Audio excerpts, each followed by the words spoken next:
Good morning. I'm Shannon Moon. I'm the Sheriff of Nevada County, and appreciate everyone's response and being here today to get some more information into our investigation. We have been working with the family and really since the very beginning trying to make sure that we focus on all of our efforts being for the family. And at this time, last night we did receive some information of the recovery of the vehicle that we've been searching for, and it was located inside the Prosser Lake.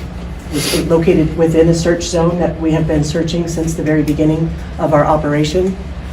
We are very fortunate that we had the assistance of a volunteer group, the Adventures with Purpose, that came out with some very specific expertise and were able to help us in locating the vehicle that we had been searching for several weeks.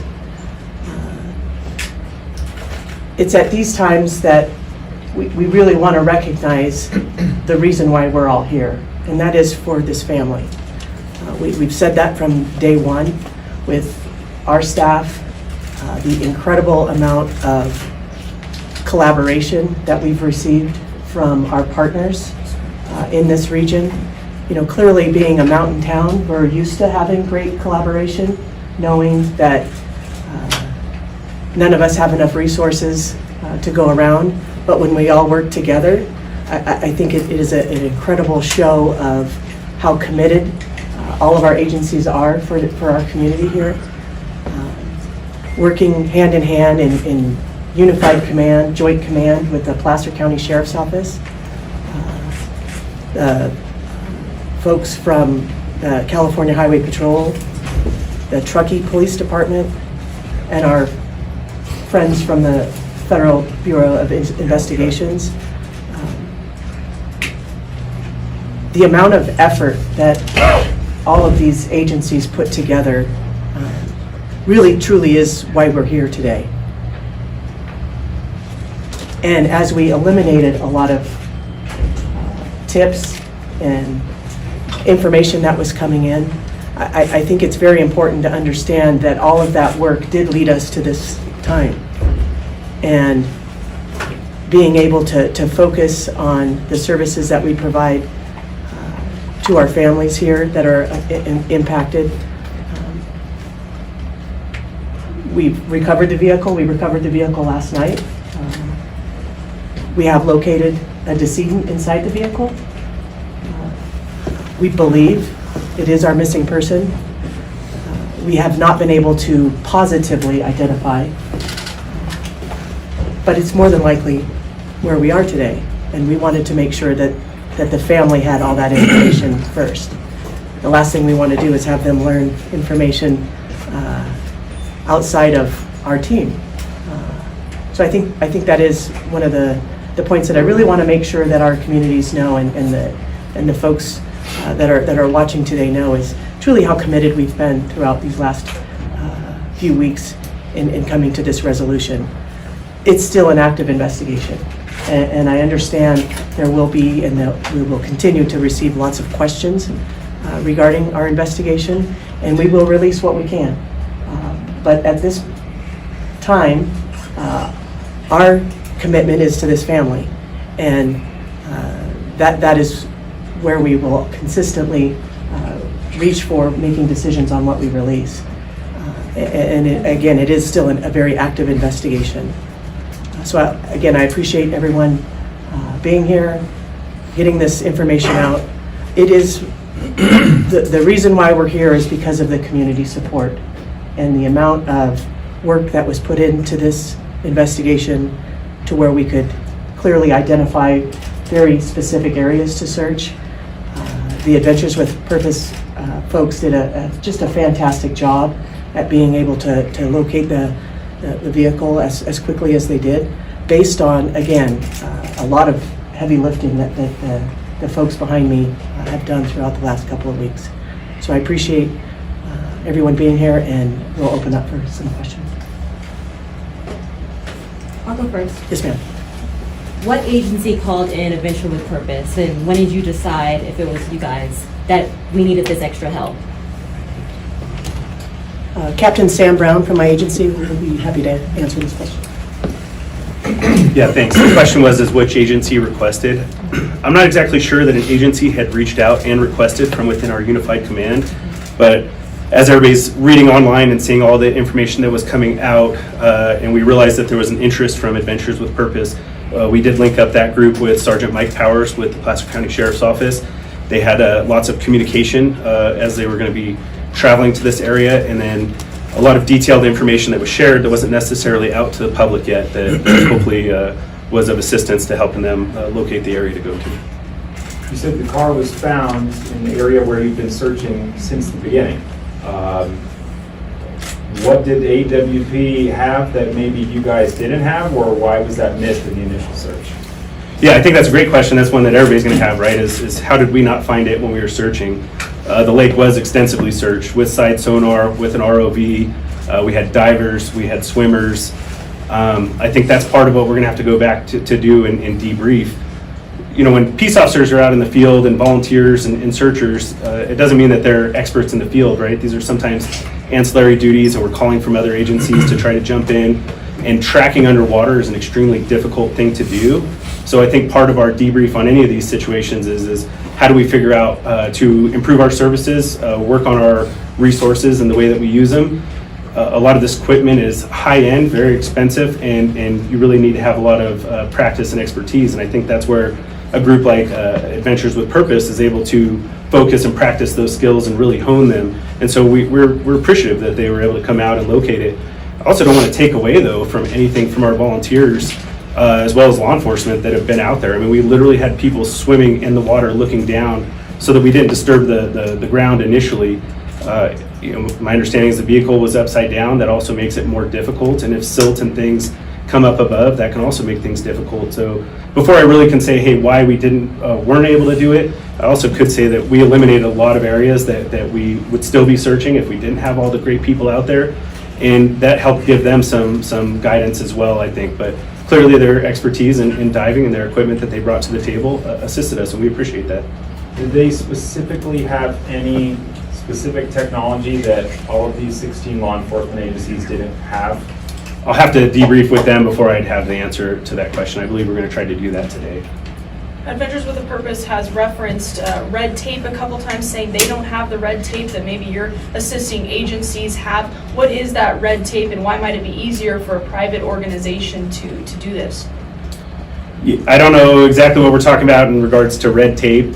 I think that from the very beginning, we never deterred anybody other than certain scenes that we closed off at times that became areas of interest and we wanted to protect for evidence. So I don't know that there was any red tape ever put on this. I mean, if you look at the amount of man hours that went into it, it was like over 15,000. And I know it's even higher than that now. I don't think there was ever red tape. There were maps created for civilians to be out. The boat ramp in the lake were never actually shut down, because the way we were looking at it is more eyes out there, the better off we're going to be for finding Kiely, and that was continually the goal. So I'm not sure that there was ever red tape. I think it comes down to lots of factors, and like I said, we're going to debrief and try to figure out how do we become better and do a better job at these types of operations. Why did agencies believe it was an abduction at first? Yeah, I think there was a lot of miscommunication. I don't know that it was ever labeled as an abduction. I think that you can never take that off the table, and so as we talked as a command group in unified command with all my partners that you see behind us, you couldn't remove that off the table because we hadn't found her. And so, that was some of the struggles with some of the services that we wanted to obtain and things we wanted to do, but we couldn't say it wasn't an abduction, but we also never said that it was an abduction. I think that was clarified fairly early on, but we also probably wouldn't have received all the services and all the people if that wasn't an option. If this was truly a search and rescue mission, we may not have had all the resources to conduct interviews. I think they identified over 400 juveniles, and to be able to interview all those folks and provide feedback off of all that, it takes an army of people, and I think we were lucky to be able to put that together between my partners and agencies that are right behind me. Did any of the juveniles, anybody mention a car going over the side, a car in the water, out of all those? I don't believe that statement was made, not to my knowledge. Was there any indication that this was an accident or foul play? That's still being investigated. If we'd like, we could turn it over for CHP can give some information. They are conducting the accident investigation utilizing their MATE team. Good morning, Josh Ellers, Assistant Chief with CHP Valley Division based in Sacramento, which Truckey's a part of. I can confirm that our department is conducting a fatality traffic collision investigation. We're harnessing all of our resources, working with all of our partners here. As you see, we're utilizing our MATE team, our multidisciplinary accident investigation team, to harness more data from the vehicle that was recovered. Also, we've utilized all of our air resources to map and video and take photographs of the area in question. And that's currently ongoing, so I can't comment on the nature and details of that investigation, but I certainly appreciate all the partnership that we have here with our local county and state partners. We'll continue to assist in any overarching way that we can as an agency. Do we know how close the vehicle was to the actual party site? I don't have the exact location in terms of distance, but it was relatively close to the area in question. Like a few hundred yards or a half a mile? I couldn't say. I haven't seen the exact data and the mapping. That's still ongoing. Did many partygoers leave by the same route? This along the is, way? I can't comment on all that, but what I can tell you is, and I think it's been discussed, is this is a very popular area. There's a lot of foot traffic, a lot of vehicular traffic on and off road. So certainly crisscrossed and a lot of extensive movement in that area continually throughout this time of year. Is there any suspicion that it could have been another car who maybe hit this car, or was it a one-person car situation? I don't have that information that I could comment on at this time. What I can tell you is we'll do a thorough investigation. We'll take every bit and piece of information that we have, including what's already been provided to us, and we'll reach some conclusions that will be provided to the parties of interest at that time. Before Adventures with Purpose went out there this weekend, when was the last time that we had swimmers or divers from you, any of these 16 agencies, out there searching that area? I'd defer back to the Nevada County Sheriff for that question. Thank you. Yeah, I would say that we actually have had divers, not necessarily in Prosser, but in lots of bodies of water up until even the days that they were there. There were many ponds that we were following up on Coldstream, as well as other bodies of water. So I don't know that dive teams ever discontinued. It was more of trying to still follow up on all of those things. And I believe Adventures with Purpose also had been diving at other lakes as well within the area. Is there any time from the time that Adventures with Purpose started to how long it took them to find it? You're talking on Prosser Lake specifically? Yeah. Yeah, I think it was relatively quickly, but I don't have an exact time. Like, again, we're gonna have to debrief with them, figure out, between putting equipment down, getting in the water, and identifying where the car was at. Can you talk about what happened last night in terms of taking the car out? What kind of law enforcement was there, and what happened last night? Yeah, I mean, I think most of the law enforcement partners you see behind me were present during that time, trying to do the best they could for ensuring that everything was done correctly, and also trying to add some levels of privacy to the best of the ability in worrying about the family and ensuring that they were covered as well. But I mean, beyond that, I don't know what your specific question is asking. Logistically, how do you get a car out that's offshore? How does that happen, and then where does the car go? What happens? What happens from last night to when you arrived to today? Yeah, so once the car was located, dive teams were assembled. I believe Placer County was probably still the primary dive team. They have to use lots of devices to lift the car, turn it over, and then the use of tow trucks was what made it possible for pulling the vehicle out of the water. And the vehicle is taken down. The FBI has offered up assistance and are going to be helping to conduct investigation regarding the vehicle itself, and making sure that we don't miss something that may be in there that we're not aware of. Are you guys confident the car was in the water since the night of the party? I have no reason to believe that it wasn't, but until we have those answers, I wouldn't know the answer to it. Can you just clarify as far as what teams had been in that area before Adventures with Purpose, if any, on that specific, on Prosser? Yeah, I mean, it's almost so many that it would be hard to link out between the different teams. There were numerous boats: Yuba County, Alameda, Nevada County, Placer County. Swimmers came from Washoe County. We had divers from every single one of those agencies and then some. I mean, it was a vast amount of people. And I would just say, unless you've conducted these types of searches and tried to do it, it does take a level of expertise, and nothing's perfect. when you fly a helicopter over the air trying to identify if something is there, most places give that less than a 5% probability of detection, meaning if you flew over, you only have a 5% chance of seeing something. You had trees and brush and bushes and dirt and all these other things, and it becomes a pretty difficult task.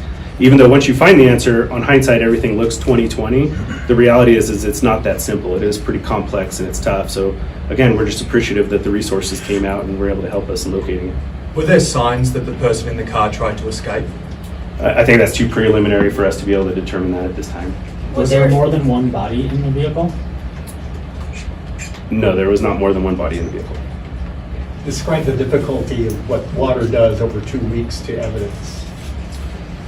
It depends. That's a complicated question. I'm not an expert in water. However, temperature of the water and things like that come into play.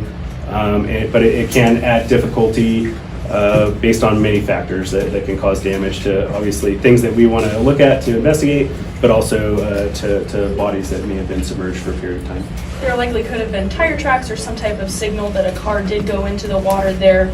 Did rain impact that? Did this heavy activity in the area impede seeing those signs?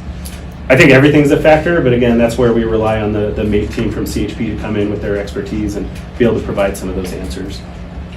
And it seems that Adventures with Purpose have pretty sophisticated equipment. Is this something that the agencies here have or you all still need? Yeah, I'll have to debrief with them to figure out what equipment exactly they use to see if it's items that we have or if it's a matter of training with the items that we have. So until we talk to them and know exactly what they used and how they went about it, I wouldn't be able to answer that correctly. They also said the car was 14 feet deep. Did y'all go that far to look for the car? Yeah, some of that information is sometimes deceiving. So yeah, the car was reported at 14 or 15 feet. However, the water level since the 6th has also dropped a vertical 3.5 to 4 feet, which could be 20 to 25 feet off of shore. So a lot of things have changed in those aspects. Until we really can look into all that information and sort through it, it's difficult to say whether those factors had a play in it or not. I think it's still more important for us to debrief, look at training, look at equipment, look at tools, and look at outside entities that are experts where this is maybe their full-time gig that they do, and try to see how we have that involvement from the community to come out and help support. At this time, can you tell if there are any signs of foul play? At this time, we're not going to be able to say anything like that. It's been said that people were drinking at the party that night. Was anything found in the car that could lead you to believe that she was drinking that the person found was? Yeah, the investigation's ongoing, so we're not going to be able to comment on that. It seemed like where they found the car, it might have been pretty far from the road. Do you have suspicions that maybe the people were parking on that little island? I wouldn't be able to comment on that either unless somebody gave some statements to that. I hadn't heard any information like that, though. Do you have any theories as to how the car got in the water, and also what gear was the car found in? I think if I make up theories, then I'm just guessing, and I'm going to lead us back into a trail that's not certain. So we'll wait until we have those facts and details. And as far as the car, we're not going to release any information until we've done a solid investigation on it. Who received the first call from Adventures with Purpose, and what was that call like? I don't know that we received a first call. I think we reached out to them after we read it online. And so I'm not sure, again, with 150 law enforcement officials, it's possible that a call came in and something happened. But from the Unified Command and talking with my partners, none of us were aware of an initial. So we tasked the investigative sergeant with contacting them and reaching out. So I believe, best I know, we did that proactively on our end. And they contacted the family? I think there's still some sketchy details on exactly how that contact went out. So I don't want to speak on behalf of the family. What was it when you heard, you personally, when you heard that they might have found the car? What went through your head? Well, I think what we all are thinking, which is hopefully this is true, and we got a lot of work ahead of us to make sure that we still do right by the family. Our biggest concern is making sure that the family has been aware of everything from day one, and that we're not shielding them, but we're also not bombarding them with things. There's a lot of ups and downs throughout this investigation, a lot of emotional turns throughout the whole thing, and our goal is to make sure we're supportive of the family throughout this whole task and doing our best in that.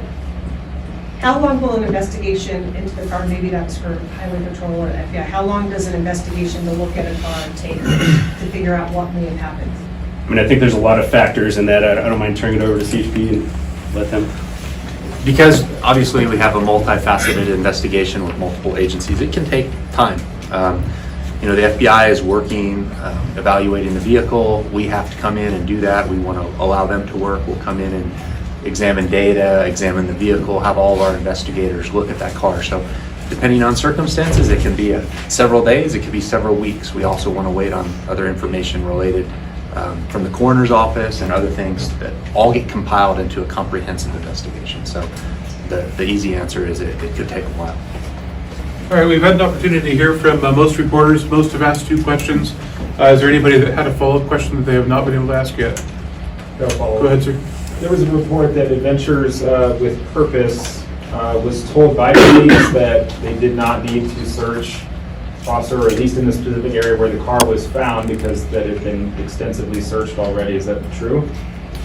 Yeah, I'd say that's probably not accurate, and we shared maps, ping information, and locations, and so we probably shared that was extensively searched and sonar was used, and that may add to the level of where they chose to go to first or last. However, nothing was prevented or shared, and I don't believe that we gave any indication that we thought we knew where she was at, because clearly from all of our daily press releases, we reported over and over again that we didn't know where she was at, and we needed anybody's help and assistance in finding that location. But you were working in partnership with Adventure with Purpose? Yeah, I believe that what ultimately occurred was that our sergeant was able to make contact with them, Sergeant Powers with the Placer County Sheriff's Office, come up with a plan and share information on where things were at. So we're still appreciative, like I said, of them being able to locate the vehicle. Will they get the cash reward for helping find the vehicle and the body? It's not a question I'll be able to answer. May I ask, have you been able to determine a cause of death, and will there be a toxicology report conducted? The question was, have we determined cause of death, and will there be a toxicology inquest? Yes. Autopsy is scheduled for tomorrow. Toxicology results generally take 4 to 6 weeks for a return on those, and at that time we will provide that back over to Nevada County. Thank you. Does anyone from the family want to make any comments at this point specifically about this massive search and all the tips that came in? Don't believe they do at this point. Yeah.